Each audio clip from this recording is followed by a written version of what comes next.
Ny vinany toetry ny alina an-dranomasina ny alatsinainy faraka ambin'ny folo ny volana novambra amin'ny enora maraina ka hatramin'ny talata faharoa ambin'ny folo ny volana novambra amin'ny enora maraina. Tsy misy ny fampitandremana mahakasika ny toetry ny andro eny an-dranomasina. Ho an'ny morontsiraka atsinanan'ny nosy ary tanjona bobaomby hatrany amin'ny tanjona angotsy anorin'ny tandrikiraona vitsy ny maraina ary ho avy atsimo atsinanana hatrany ny rivotra ka nodidina ny 20 ka hatramin'ny 20 kilometatra isan'ora izay mety ho tafiakatra 17 kilometatra isan'ora any amin'ny tapany avaratra. Ny ranomasina ihany koa dia anonja be hatrany aloha satria dia manodidina ny 2.5 metatra ny avy onja. Tanjona angotsy hatrany manoro anorin'ny tandrifindraona ary ho avy atsinanana na avaratra atsinanana ny rivotra mety hatratra 7 ka hatramin'ny 20 kilometatra isan'ora hiakatra hatrany amin'ny 20 kilometatra isan'ora manakaiky ny manoro.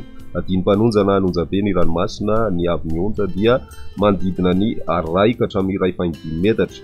Manoro hatrany taolanaro anorin'ny tandrifindraona amin'ny tapany avaratra ary ho avy avaratra atsinanana na avaratra ny rivotra manodidina ny 20 ka hatramin'ny 20 kilometatra isan'ora izay mety hatratra 17 kilometatra isan'ora any amin'ny tapany atsimo. Anonja be hatrany ny ranomasina ny avy onja 2.5 metatra izay mety hatratra 2 metatra any amin'ny tapany atsimo.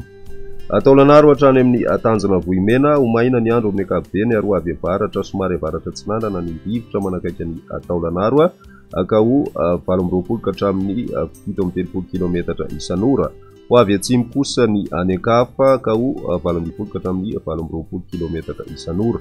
Nonja be ny ranomasina ary ny avy onja 2.5 ka hatramin'ny 2 metatra. Ho an'ny morontsiraka andrefana kosa indray tanjona vohimena hatrany amin'ny tanjona ankapobe maina amin'ny ankapobeny ho ary avy atsimo ny rivotra ka ho 20 ka hatramin'ny 17 kilometatra isan'ora. Anonja be ny ranomasina ary ny avy onja 2.5 metatra.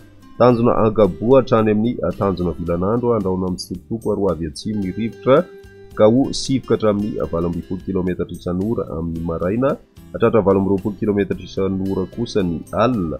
Ho avy andrefana izany ny atoandro ka ho 7 ka hatramin'ny 20 kilometatra isan'ora ny ranomasina tombanana dimy mpanonja hatrany aotra 5 ka hatramin'ny 2 metatra ny avy onja vovinavina. Tanjona vilanandro hatrany analalava anorin'ny tandrifindraona mahalana amin'ny farany fepitoana ary ho avy atsinanana ny rivotra ka ho 7 ka hatramin'ny 20 kilometatra isan'ora.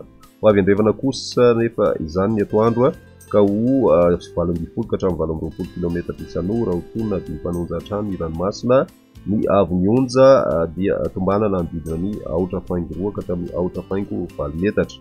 Analalava hatrany amin'ny tanjona bobaomby anorin'ny tandrifindraona vitsy amin'ny farany fepitoana iovaova ny fitsokan'ny rivotra 7 ka hatramin'ny 20 kilometatra isan'ora ny amafin'ny rivotra vovinavina ary ho avy atsinanana kosa ny eo anelanelan'ny nosy be sy ny tanjona bobaomby ny maraina izay tombanana hatratra 20 ka hatramin'ny 20 kilometatra isan'ora ny rivotra. Ho tonona dimy mpanonja ny ranomasina ary ny avy onja aotra 2 ka hatramin'ny aotra 5 metatra.